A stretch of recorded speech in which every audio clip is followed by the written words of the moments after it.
retrouve aujourd'hui sur la chaîne pour vous parler d'une saga qui me tient beaucoup à cœur et que j'ai pu marquer comme mon top 5 de saga de bac littérature préférée. Il s'agit de La Meute du Phénix. Pourquoi déjà je vous fais cette vidéo? Alors, cette vidéo déjà, il y aura des icônes. Ah attendez, parce que j'ai des livres qui vont tomber si je ne fais pas ça. Voilà, on va mettre ça ici, parce que c'est quand même lourd, hein, il y a 8 tomes. Pourquoi déjà je vous fais cette vidéo? Alors j'avais déjà fait une vidéo spéciale saga, il s'agissait de Rebecca King, je vous la mets du coup sur le petit i juste ici. Et d'ailleurs je sais même plus si je peux faire ça, mais si c'est pas dans le petit i, vous le retrouverez dans la barre d'informations. Et Rebecca King je l'avais fait parce que le tome 7 allait paraître dans un petit moment, et je sais que le tome 1 de Léonore Hakim allait paraître aussi dans un autre moment. Donc pour l'instant je possédais que 6 tomes de Rebecca King aux éditions France Loisirs et j'allais devoir attendre un bon moment avant de pouvoir me procurer la suite. Mais La Meute du Phénix c'est pas pareil en fait. Pendant cette vidéo je pense que pour les gens qui n'auront pas encore lu la Meute du Phénix, je risque de spoiler, donc du coup je mettrai pendant la vidéo, vous aurez des alertes spoil. Je vous préviendrai bien sûr, je pense que je marquerai, vous savez, un décompte, par exemple vous aurez 5 secondes pour enlever l'audio et il y aura un décompte pour que je vous laisse remettre votre audio. Ça sera indiqué à l'écran, je pense, je ferai quelque chose, mais vous saurez quand un spoil va arriver et vous serez prévenu à temps pour couper et quand vous devrez remettre l'audio. Je pense que je vais faire quelque chose comme ça. Concernant du coup ma raison pour laquelle je vous fais cette vidéo, je ne sais pas si c'est un spoil, je l'indique quand même, mais c'est peut-être pas un spoil. C'est qu'en fait dans le 8e tome sur du coup Dominique Blake, qui est juste ici mais en fait je vais pas le prendre, c'est qu'en fait l'auteur nous raconte que c'est la fin de cette saga. C'est le dernier tome qu'elle a sorti et il n'y en aura pas d'autres sur La Meute du Phénix. En même temps c'est un peu prévisible parce que Dominique était le seul membre de la meute qui restait, qui n'avait pas encore trouvé de compagne.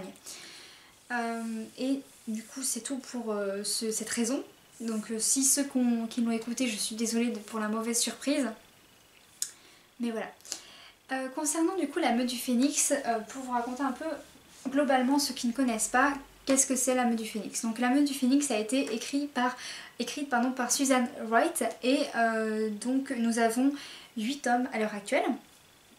Oui, c'est bien ça. Et elle a été éditée chez Milady. Je ne sais pas si elle est également présente chez Brajlon parce que pour la bac littérature, une petite parenthèse, j'ai trouvé ça un peu bizarre, c'est que souvent quand le roman paraît, il paraît d'abord en grand format et ensuite on l'a en petit format. Je n'ai aucune idée si ça a été fait pour La Meute du Phénix. Si vous le savez, mettez-le en commentaire pour les gens qui regardent cette vidéo. Moi je les ai en petit format parce que du coup j'avais acheté, je ne sais même plus quand est-ce que j'ai acheté le premier tome, ça remonte à longtemps. Mais du coup j'ai toute la saga chez Milady. Oh, c'est tellement magnifique quand ça a sorti, j'adore. Et à chaque fois vous avez une couleur différente pour chaque tome et ça se présente à chaque fois comme ceci. Donc on a un phénix, le titre, du coup une belle couverture avec un couple dessus, un loup à chaque fois ici et le nom en fait de la personne de qui... sur qui le tome va être. Voilà, j'ai réussi à avoir mes mots. Et donc chaque tome du coup de cette saga est sur un personnage de La Meute du Phénix, donc un personnage masculin que nous voyons. Le premier tome que voici est sur Trey Coleman. Je viendrai expliquer chaque tome après. Et donc La Meute du Phénix nous raconte l'histoire de cette meute qui est installée dans une espèce de falaise, c'est comme un hôtel qui est dans un rocher gigantesque. Personnellement, j'arrivais jamais à m'imaginer le truc parce que par exemple les chambres des lieutenants et des membres sont sont creusées dans du coup cette montagne et sont... En fait c'est comme si c'était une chambre, vous savez, avec des murs en pierre qui sont assez lisses quand même apparemment, qui sont très modernes. Il y a des alcôves, il y a des petits trous dans les murs pour que ce soit des étagères. Il y a des salles de bain qui sont juste merveilleuses, qui sont hyper... à l'air de pointe, non? Comment on dit? Qui sont à la pointe de la technologie, je crois que c'est comme ça qu'on dit. Et du coup ça avait l'air extrêmement moderne dans un cadre très naturel, très rocheux. Et ça m'a particulièrement plu parce que j'adore déjà tout ce qui est chalet, perdu au fin fond des bois. Donc du coup dans la roche, ça pouvait que me plaire. Concernant du coup les tomes global en fait de ce qu'on peut voir comme créature. Donc globalement nous sommes sur une meute de loups-garous, mais l'auteur vient incorporer, je crois que c'est à partir du tome... Faut que je regarde le nom des gens pour vous dire ça. Non. C'est à partir du tome 5 qu'on a d'autres créatures qui sont incorporées à l'histoire. Voilà, c'est à partir du tome de Ryan Connor. Je crois que c'est comme ça qu'on dit. Je crois que c'est tout ce que j'ai à vous dire par rapport à la saga dans sa globalité. Chaque tome va être sur du coup un couple différent, leur rencontre, leur passif s'ils en ont un, comment ils se sont, on va dire, rencontrés, comment ils se comportent vis-à-vis de l'autre. On a toujours bien sûr des obstacles qui se mettent en travers de leur route. Ce qui est assez aussi agréable de la part de l'auteur, c'est que on a une vraie destinée qui est incorporée dans certains tomes. C'est des âmes sœurs ou c'est des compagnons, on a la création d'un lien, c'est assez profond au niveau des relations.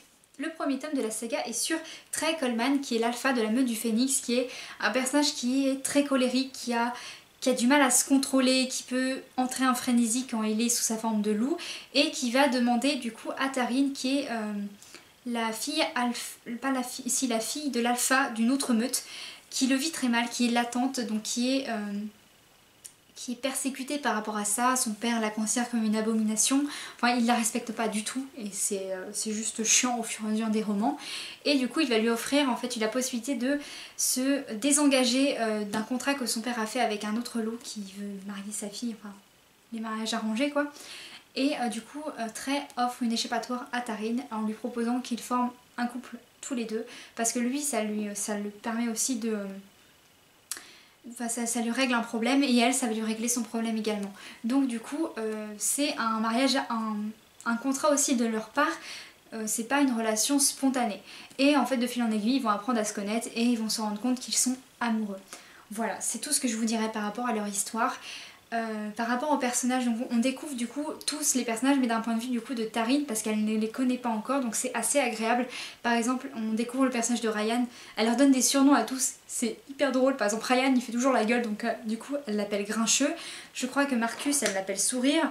Enfin il donne des noms au lieutenant, parce que du coup la meute est constituée de l'alpha, donc à Trey, et on a les lieutenants de la meute, donc c'est Marcus, Ryan, Tao, Dominique, Dante, qui est le bêta, Dante est le bêta, donc c'est le bras droit on va dire de l'alpha, et également il y a Patrick.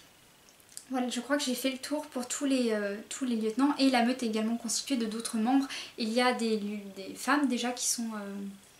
je crois qu'il y a Rhett qui est mariée déjà avec Grace, enfin il y a d'autres couples déjà qui sont formés dans la meute, mais dont c'est plus des personnages secondaires dont on n'a pas... on en entend parler, on a des fois un peu des infos sur eux au fur et à mesure, mais on n'a pas de réel suivi et de réel témoignage en fait de leur évolution. Donc du coup ce premier tome va être sur du coup le couple alpha, et ça va vraiment marquer le début de la saga, parce qu'on a une présentation de tout ce qui se passe, de tous les membres, de toute la structure, et on a vraiment aussi une vision de la personnalité de chacun des personnages, de comment ils sont, de leur façon d'interagir, de comment ils se comportent avec les autres et quel est leur caractère. Donc c'est vraiment le point décisif pour la saga.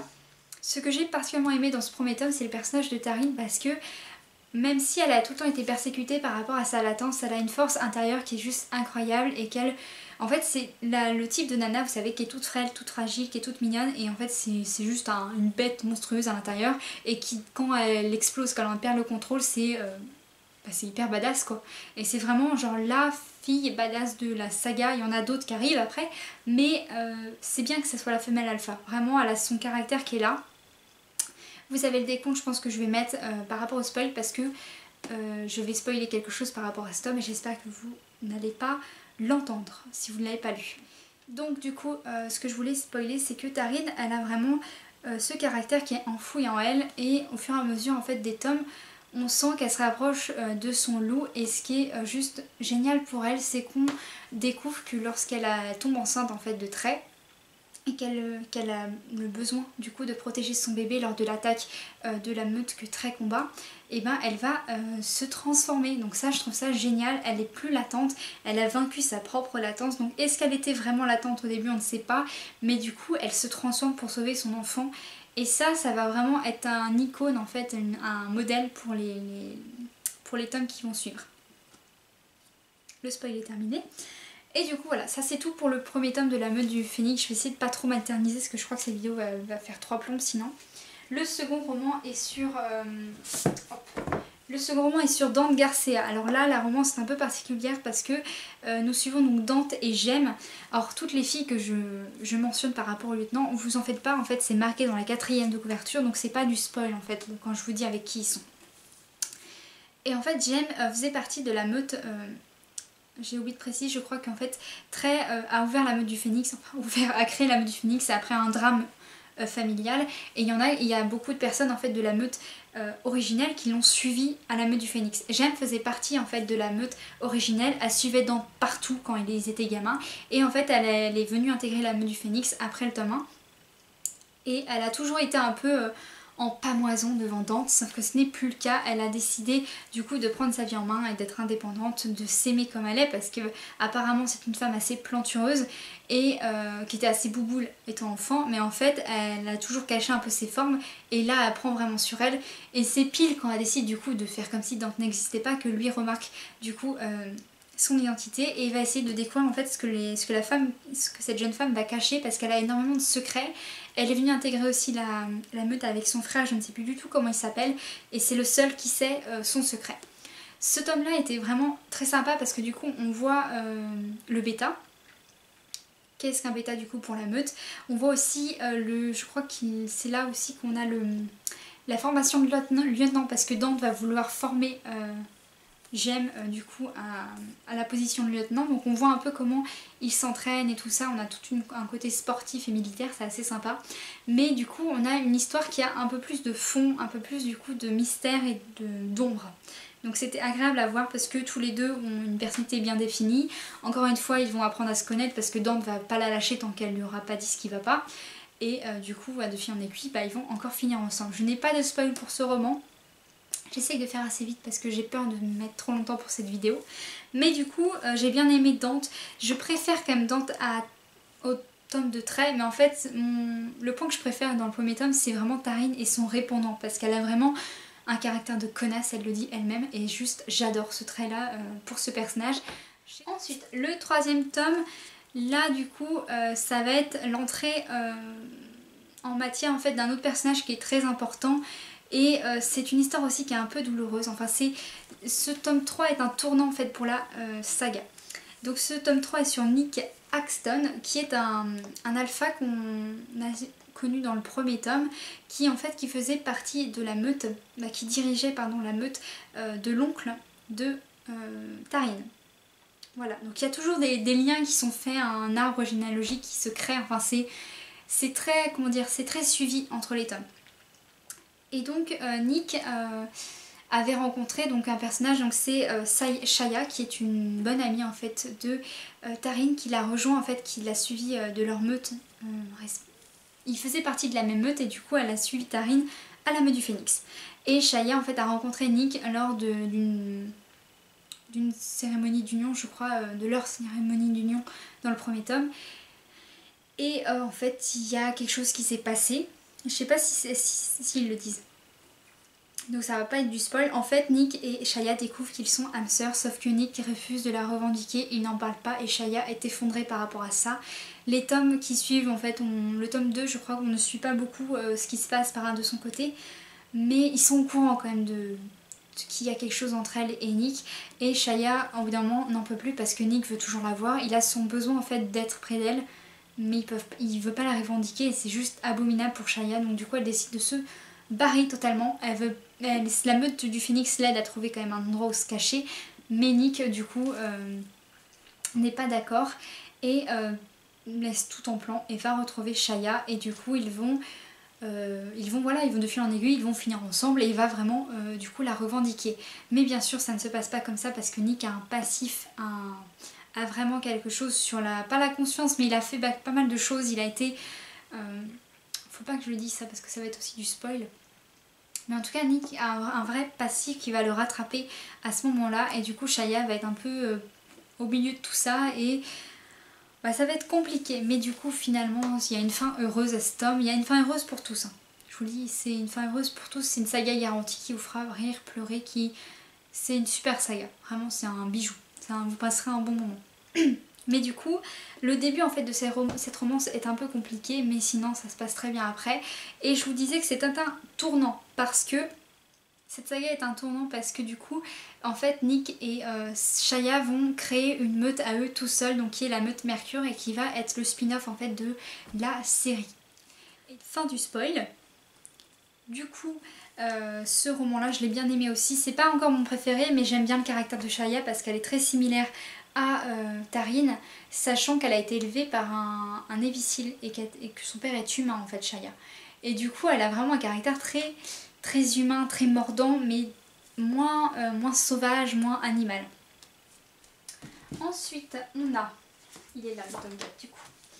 Ensuite, nous avons du coup le tome 4 qui est sur Marcus Fuller. Marcus, c'est un des lieutenants qu'on a vu du coup, qu'on a suivi dans les tomes précédents. Marcus, ce roman-là vient compléter un peu le troisième tome. Le troisième tome, parce que Marcus va être avec Ronnie Axton, qui est la petite sœur de Nick. Donc là, il va y avoir aussi un combat entre les deux, parce que voilà, ils peuvent pas le laisser avoir sa sœur. Ce qui est très intéressant, ce qui est très rafraîchissant dans ce tome là, c'est que Ronnie n'est pas du tout le type de femme qu'on a vu jusque là. C'est vraiment un style de garçon manqué, qui a pas forcément des formes plantureuses, ça se dit pas je crois, mais qui a pas vraiment, voilà, qui est pas plantureuse, qui a pas des belles courbes, des formes. Elle a un style très garçon et elle est aussi très indépendante, elle est très fragile, elle a certaines choses aussi pareil dans son passé qui vont la rattraper, qu'elle doit régler avant d'être avec Marcus. Il y a beaucoup de choses sur ce personnage là et c'est vrai que c'est agréable de voir du coup un personnage qui est extrêmement indépendant et qui a des traits plus masculins en fait que les autres très belles femmes qu'on a pu voir, qui sont extrêmement féminines. Là encore, du coup, on voit un peu comment les deux personnages évoluent, notamment du fait que Ronnie n'est pas dans la même meute que Marcus. Là, je vais essayer au maximum de ne pas vous spoiler, mais du coup, ils vont quand même pouvoir être ensemble. Les deux meutes respectives vont trouver un compromis pour qu'ils évoluent entre ces deux meutes et puissent du coup appartenir non pas à une seule meute précise, mais du coup aux deux. Ce tome-là était très rafraîchissant. À chaque fois, l'auteur vient amener d'autres éléments et vient nous présenter d'autres créatures. D'ailleurs, dans ce tome-là, nous avons une attaque de chacal. C'est mentionné ici, donc je ne vous spoil pas. Et du coup, c'est un nouveau type de métamorphe qui surgit. On a d'autres types de métamorphes, j'ai oublié de le préciser, qui apparaît dans cet tome-là. Mais ce n'est pas précisé dans la quatrième de couverture, donc je ne vais pas vous en parler. Ensuite, dans le tome 5, qui est un de mes préférés, même si le tome 8 reste le bijou de cette saga, c'est le tome sur Ryan Connor et c'est celui qui va introduire d'autres types de métamorphes et qui va également nous parler des métamorphes solitaires parce que Ryan va se lier d'amitié avec Makena Vray qui gère un centre en fait pour solitaires. Les solitaires sont très mal vus dans cette saga parce qu'ils ont une très mauvaise réputation, parce que c'est souvent eux qu'on recrute, vous savez, pour faire des sales boulots, Enfin, ils ont vraiment une très mauvaise réputation, quoi. C'est un peu les malfrats, en fait, des métamorphes, même s'il y en a beaucoup de solitaires qui sont très gentils et qui n'ont jamais rien fait. Makena, Ryan la rencontre, en fait, parce que... Est-ce que c'est... Non, c'est pas mentionné, donc je vais pas vous le dire. Makena est également un loup. Donc là, ce n'est pas aussi un autre personnage, mais ça va introduire en fait d'autres créatures. Et du coup, Ryan se rend compte en fait que Makena est son âme sœur par rapport à... C'est Makena qui va en fait Je vais réussir à vous le dire. C'est Makena qui va essayer de démarcher, qui va essayer de rencontrer en fait Ryan pour une raison particulière. Et en fait, elle va vraiment essayer de l'analyser, elle a besoin de l'analyser, de voir s'il est bien ou pas, si c'est quelqu'un de positif et de négatif. Et du coup, elle va le suivre partout, elle va vraiment faire sa fouineuse. Et Ryan commence à se rendre compte qu'il a des sentiments pour elle et va un peu se débrider parce que c'est tout le temps lui qui fait une gueule de 3 mètres de long, qui bouge pas, qui est impassible. Et du coup, Makena est la seule qui va vraiment le faire dire plus de quelques syllabes, qui va le faire sortir de ses gongs. Enfin, c'est agréable de voir du coup le personnage qui perd un peu le contrôle face à une femme. Makena est un peu dans le même style que Taryn, elle a vraiment du répondant, c'est une vraie connasse et toutes les femmes de la meute d'ailleurs s'entendent à merveille. Donc c'était vraiment un super bon tome et ça va vraiment aussi être un tournant, mais pour la meute du Phénix du coup, plus particulièrement.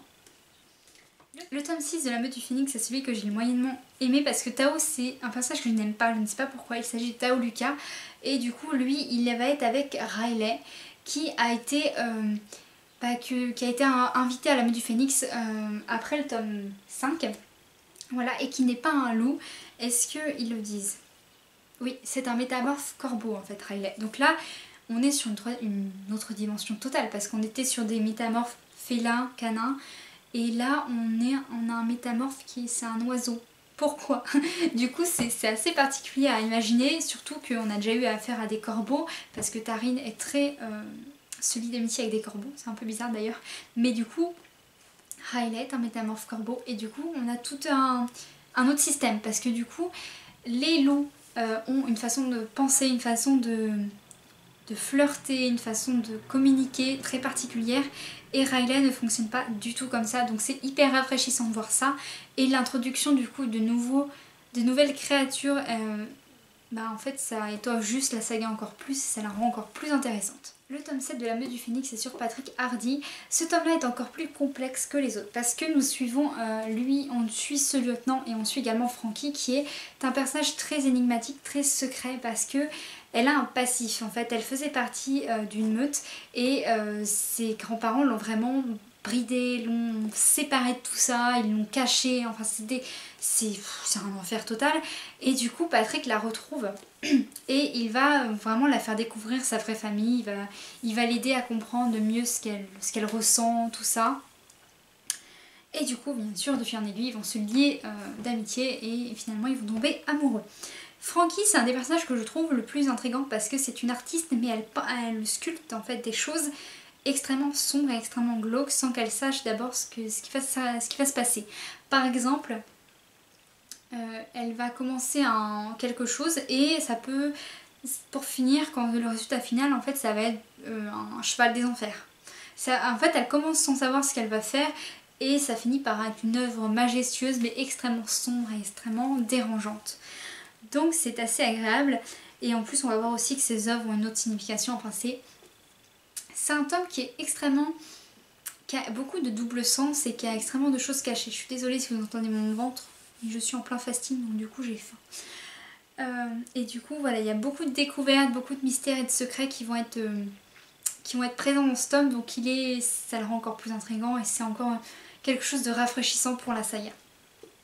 Et pour finir mon tome préféré, le dernier que j'ai lu, il s'agit de Dominic Blake. Alors, Dominique c'était le mec qui faisait chier tout le monde depuis le début, qui faisait que de dire des blagues salaces, d'être un peu le pervers, le coureur de jupons de la saga.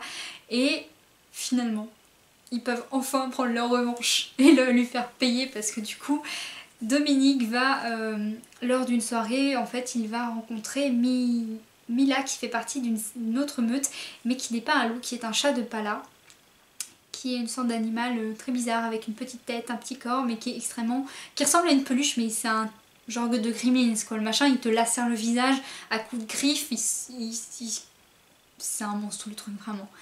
Et du coup Dominique va faire son jeu habituel de séducteur, tout ça, sauf que ça ne fonctionne pas sur Mila. Et du coup ça va encore plus l'intriguer et de fil en aiguille ils vont tomber amoureux. Voilà. Et c'est tout le temps ça, de toute façon on a toujours un couple, on a toujours une romance. Là, ce tome là du coup il est très important encore pour la saga parce que on a pas mal de choses qui se mettent de fil en aiguille. Il y a beaucoup de choses que je n'ai pas mentionnées par rapport à la saga et c'est voulu, c'est vraiment pour que vous ayez la surprise. Et du coup là c'est pareil, c'est Dominique essaye de vraiment de faire son jeu habituel mais ça ne marche pas et on va découvrir qu'en fait le séducteur cache aussi pas mal de secrets. Donc ça lui donne encore plus d'importance parce que ça a toujours été un peu le plaisantin de la bande, de vraiment le petit pervers, tout ça. Mais on se rend compte que c'est un masque en fait qu'il met et il a énormément de secrets, il est très sombre comme personnage et Mila va faire ressortir pas mal de choses en lui. Donc c'était vraiment très intéressant à découvrir. Mila est également un personnage qui est juste adorable parce que c'est un chat donc elle ne fonctionne pas du tout comme les loups ou les corbeaux, donc on a encore une nouvelle approche, une nouvelle alchimie, une nouvelle relation qui se met en place. Donc ça a été très agréable à voir et c'était encore très rafraîchissant. Il y a vraiment la meute du phénix, il y a 8 tomes en tout. Et si vous souhaitez vous y mettre, parce que vous hésitez, tout ça, parce que c'est vrai que quand on commence une saga alors qu'il y a déjà pas mal de tomes, bon là il n'y en a que 8. Si vous commenciez Anita Blake, voilà, il y en a quand même 27. Enfin, le 27e sort cet été, donc voilà, c'est deux opposés. Hein. Mais La Meute du Phénix, c'est vraiment une saga qui est agréable à lire. Vous passerez vraiment un bon moment. C'est pas... Moi je sais que La Meute du Phénix, si j'ai envie de me la relire d'une traite, je la relis sans problème. Et je vais pas réussir à trop la lâcher parce que on passe vraiment un agréable moment. Il y a de l'humour, il y a des sentiments, il y a un peu de tristesse, c'est émouvant. Il y a aussi du mystère, de l'action. Il y a énormément de choses qui sont mises en place dans cette saga. En plus de tous ces aliments, là, l'auteur arrive quand même à nous surprendre à chaque tome et elle arrive à mettre des choses nouvelles au fur et à mesure, donc c'est juste agréable et hyper rafraîchissant par rapport à toutes les autres sagas de back littérature que j'ai pu lire, même par rapport à Anita Blake, parce que Anita Blake par exemple c'est très différent parce qu'on a une évolution qui est visible, alors que là chaque tome est un peu différent et chaque tome apporte des éléments différents, même si on suit toute une évolution au fur et à mesure. On suit par exemple encore le couple principal, on va encore voir le couple je crois de Dante et Jem, le couple de Ryan et de McKenna. On va suivre vraiment pas mal de couples au fur et à mesure en fait des lectures, au fur et à mesure des tomes. Mais c'est agréable du coup d'avoir une bonne saga comme ça, une saga trésor, une saga où vous vous sentez bien. Là pour terminer je vais aborder un sujet qui est présent dans le tome 8 parce que j'ai besoin d'en parler et du coup ça va être... Si vous n'avez pas lu du coup la saga encore, si vous ne l'avez pas encore découvert, si vous êtes rendu au milieu de la saga, si du coup vous n'avez pas encore lu le tome 8 mais que vous vous apprêtez à le faire, il vous reste que le tome 8 à lire, pardon, vous pouvez écouter ce spoil. Mais sinon évitez parce que ça va vous spoiler beaucoup de choses. Donc le truc que je voulais spoiler, dont je voulais vraiment vous parler, c'est que dans le tome 8 en fait... ce qui se passe dans le tome 8, c'est que nous avons l'histoire qui se termine entre Dominique et Mila. Et en fait, nous avons un prologue. Je crois. Non, c'est pas un prologue. C'est un épilogue, voilà. Un épilogue. Et en fait, c'est 8 ans plus tard après l'histoire. Et en fait, on voit tous les enfants qui ont grandi, on voit les autres couples, on voit un peu ceux qui sont enceintes et tout ça. Et c'est juste hyper agréable. Et par contre, ce qui est très dommage, c'est que l'auteur a fait cet épilogue pour une bonne raison, c'est que la saga se termine avec en fait ce tome. Mais par contre, ce qu'elle nous annonce, c'est qu'elle va nous faire des tomes sur la troupe d'Olympus, donc qui est sur les chats de Pala. Et ça, j'ai juste hâte parce que ces chats sont juste adorables et hyper badass. Mais du coup, c'est pas la fin de ce type de saga pour cet auteur. Mais c'est la fin de La Meute du Phénix et c'était dommage quoi, c'était une fin de lecture, une fin de saga douce et amère parce qu'en même temps on a envie de garder les lieutenants qu'il y a dans La Meute du Phénix, mais en même temps on aura d'autres livres qui vont arriver sur une troupe qui est juste magique quoi, qui est juste magnifique, j'adore les chats de Pala et du coup on verra bien ce que ça va donner, mais c'était ça dont je voulais vous parler. J'ai fini mon spoil donc vous pouvez revenir. Concernant La Meute du Phénix, du coup, si vous ne la connaissez pas déjà, où vous étiez, hein vous viviez dans une grotte comme eux ou quoi. Mais La Meute du Phénix, je pense qu'elle va avoir un très bon classement si ce n'est pas déjà le cas, parce que c'est une super saga de back littérature, de fantastique, de métamorphe, tout ce que vous voulez, et c'est juste très agréable à lire. Donc je vais pouvoir continuer à regarder La Meute Mercure et à voir un peu quelles vont être du coup les nouvelles informations concernant La Meute du Phénix. Mais cet auteur là, c'est vrai que j'ai essayé je crois de lire Noir Démon, ou alors j'ai pas du tout essayé de lire Noir Démon, mais je crois que je vais me pencher sur ces autres romans parce que rien que la saga La Meute du Phénix c'était juste un bijou et je vous invite vraiment à la découvrir si ce n'est pas déjà fait.